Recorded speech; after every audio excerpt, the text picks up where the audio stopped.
here with the band Madison Rising. Hi, Stacy. Hi. Hi, guys. Thank you so much for your time today. You guys have been awesome. As have you. Reached out to your Facebook friends and followers. Minus the trolls, of course. Of course, absolutely. No trolls. These are all great questions. And the first one comes from Sherry Ronning.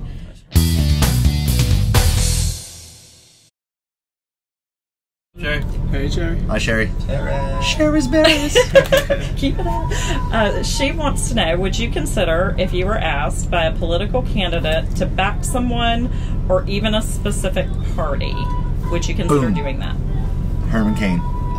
Well, he's crazy. No. He's insane. Why wouldn't you? I say no, man. You can't pigeonhole yourself like that. We're trying to bring people together, you know? We can't be like, oh, this guy. We actually ran into this. It's a good question. We actually ran into some of this before.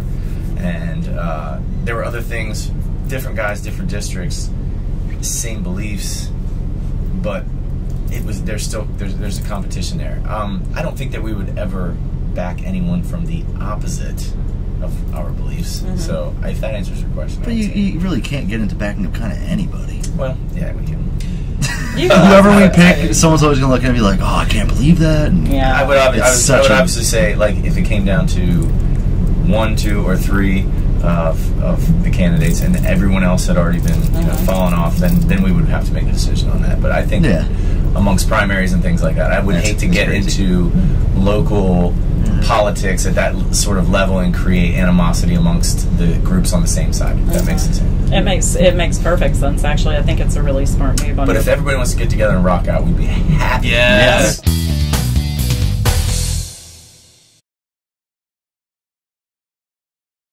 Interesting. Okay, so this is from Sharon Katz-Kaufman. Hi, Sharon. Hi, Sharon. Sharon Katz-Kaufman, hi. And I'm going to read this exactly as she wrote it because I think it's kind of cute. Okay.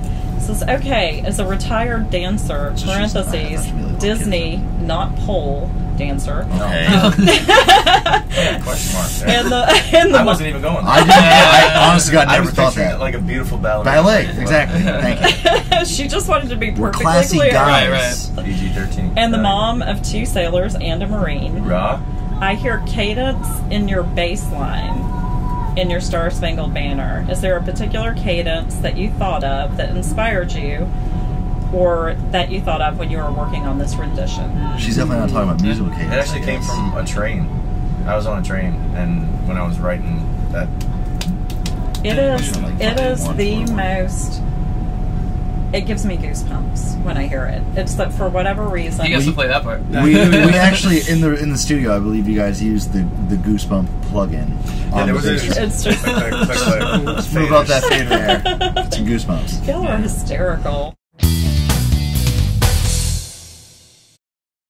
Chris Burns is asking this question. Hi, Chris Burns. Hi, Chris Burns. Male Chris or female Chris? You know, it's spelled... Sorry, Chris. It's spelled like a female, and so my guess is it's a female Marine. K Chris?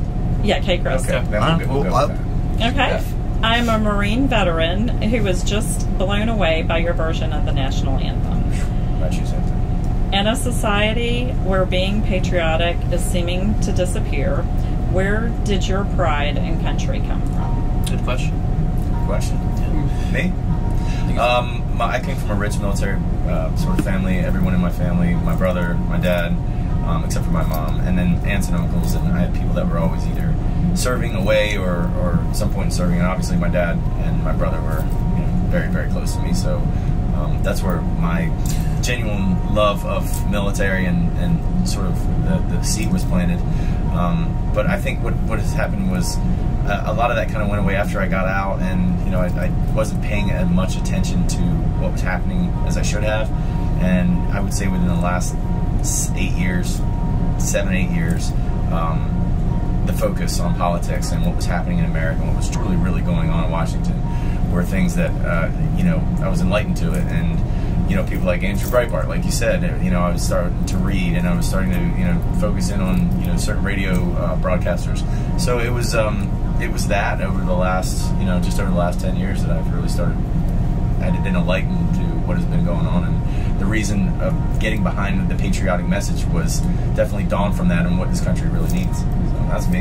Yeah, this is really interesting. My grandfather fought in Iwo Jima. I received the Purple Heart. may he rest in peace. And a lot of it came from that. Also from my mom's side, her parents came over from Poland to this country and were able to. My grandfather started a hat business, and I saw the hard work he put in night school, working during the day for years. And I saw like this country afforded him the opportunity to be successful. And believe it or not, going to Israel for a month and seeing how much pride they take in. Cut, snip, everyone smile, and action. And believe it or not, going to Israel and seeing how much pride that the citizens of Israel took in their country. And I was like, man, we see we're losing that in America. Like, we got to get that back. So that's a bunch of different things coming together. I'm trying to. Oh, sorry. AJ. I'm fighting sneezes off. Dave sneezes like 7 times in a row. Yes. He's in the wrong like place. Other people die from that. Dave does that just normally. I don't know. I feel like it's not something like you get. It's just it's here, and it's whether you want to recognize it or not. I kind of think just take a look around and just see what's going on. Then something as simple, maybe.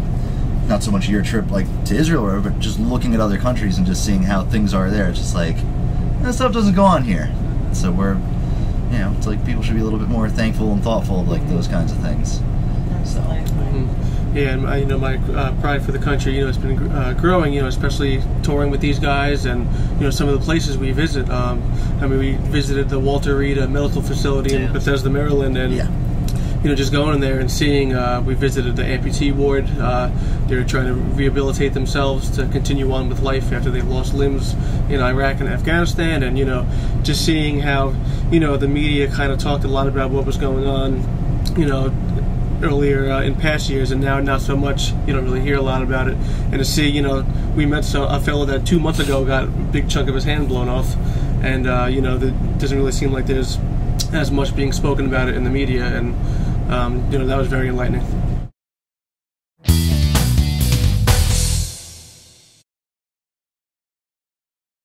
Janet Benson Dix asks, what up, Janet? I'm not touching that. What up, JD? how has notoriety affected or changed you? And what are you doing to keep yourselves grounded? Well, we're touring in a 15-passenger van up and down the East Coast with that probably smells a little bit like feet and now orange peels. We're gonna rub the orange peels everywhere. Yeah, we keep those in there just to break it up. But, let's see, we steal all the snacks that everyone buys us. Don't tell them about that. Yeah, we were snacking.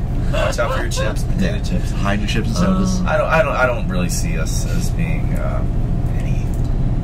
I always find it very amusing when people come to shows and they're like, "Oh, do you think later like you guys will can sign a shirt for me?" And I'm like, "Yeah, I'll buy you a beer." Yeah, like, I just need somebody to talk to. I'm lonely, man. Yeah, I'll buy you the shirt if you want to wear it. Like, people think that we're, I don't know, it's just weird to me that they think that we're not, or wouldn't take the time to go take a picture, sign something. True. Well, a lot of bands I find it more insane that people even want to take a picture or sign stuff or whatever. I think it's cool that our events are... Find us. We will sign all your stuff. I think our events are usually really unique, though.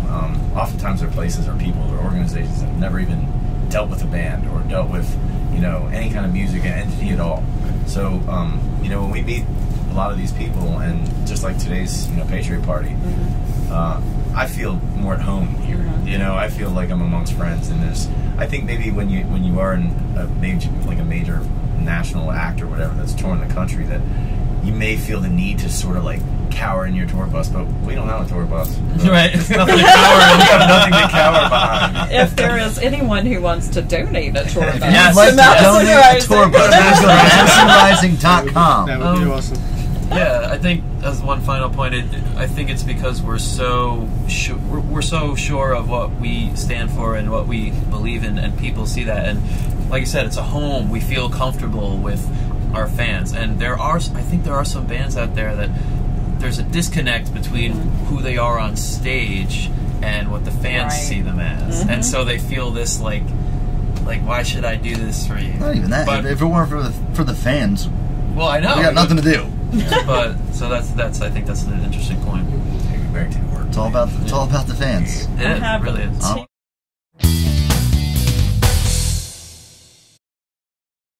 This is from Gloria. I'm probably going to really butcher this.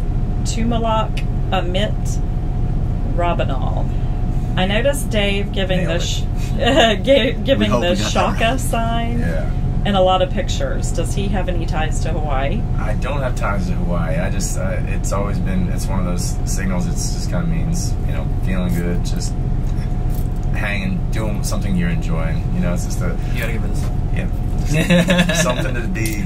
Hey, I'm just chilling. You know, so I always thought it looked cool in pictures, but that's the weirdest thing. Taking pictures, like what? It's like that scene in Talent. It's like, what do I do? Yeah, what do I do with my hands? That's it. So you don't know what to do with your hands. Yeah. And I have extraordinarily weird thumbs. Yeah, I've been thinking that. I've actually been thinking that.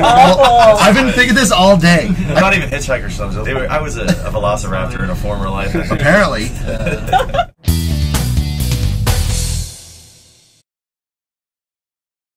Okay, another question. Mary French Cameron. Mary French Cameron. Mary, we know you. Yeah. For Dave, what is the medal or medallion that hangs from your belt on a cord or lanyard? Yes, I do. I carry, it's my personal challenge coin. It was a necklace that was first my girlfriend's before she was my wife.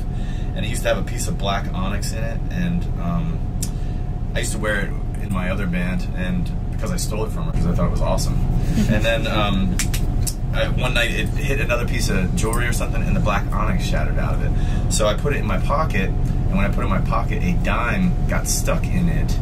I was like, man, that's so cool, it fits a dime. And then what I wanted was a Liberty dime, and that's what is in there. So I consider that my own personal challenge. And I actually asked my manager, because he is a collector of things, knickknacks, coins, weird stuff. So I'm like, you got a Liberty dime? He's like, what?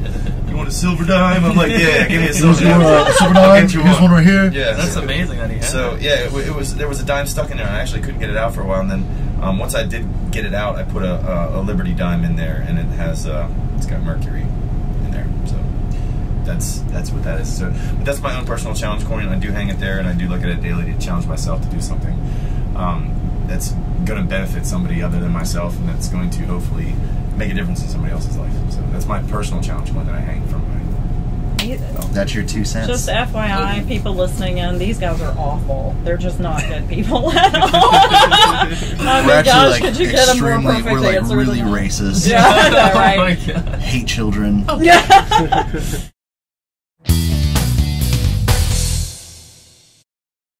This is from Anthony DeLuca, and his question is, what inspired the name of the band Madison Rising? Oh, that's a good question. Yeah, we were at the studio very late into the night. We'd start at 11 a.m., go until 4 a.m. Sitting out in the courtyard, and I was just thinking of, okay, this is actually with a former guitar player from way back, and we were just thinking, okay, we got to come up with a name that encompasses everything we're about. Hard to do. So we're thinking, and we're just dropping some American names. Like Madison came up because you got Madison Square Garden, you've got a Madison Street, I think, in every town. I mean, it's everywhere. And then it dawned on us, like, James Madison. Yeah, I think I know that guy. 4th president. Actually had to brush up on some of my history, and James Madison was one of the authors of the Federalist Papers, known as one of the fathers of the Constitution. I mean, this guy's got a pretty good track record.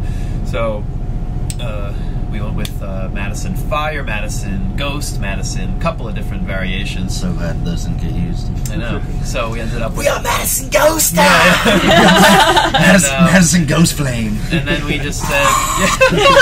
I've been holding this powder in my hand the whole interview. Right. Glitter! With the power of glitter. Right? Sam is still sitting there like, okay, people, I'm trying to... I got a serious story, guys. All the serious one. So then we said, Sam found Madison, the name in a fortune cookie. Madison Rising. Madison Rising. Okay, and we're trying to bring him back, bring his principles back of smaller government, individual responsibility. Madison Zombie. Oh, Madison Zombie was actually one of them. Madison Rising sounded right. We sat with it for a few days, and here we are. I think you guys were close to being called Dogs for Sale, right? I don't know if it was that. Or was Arrows of Freedom was a possible choice at one point? All men are created equal, brothers. Oh yeah. There's quite. You can go online and Liberty find Bells more was, ideas. Liberty's Liberty. Liberty's Liberty. Yeah. American Americans. It was a mess. There was like 50 of them. Those guys that play music. Well, I think you guys did a great, Flying Darts of Freedom. great I one. mean, And Well, thank you. Thank you guys so much for taking the time. Yeah, it was thanks, a Stacy. pleasure. Thank all of you on Facebook. You guys people. too. Thank you. Thank you all so much for joining us. This is Stacy Rush with the Wayne Dupree Show, and along with Madison Rising, we want to thank all their fans for sending in your fan questions. You certainly made my job a lot easier. They are going to answer some additional questions when Dave Bray joins the Wayne Dupree Show on April 16th. So check out their timeline and please join us then.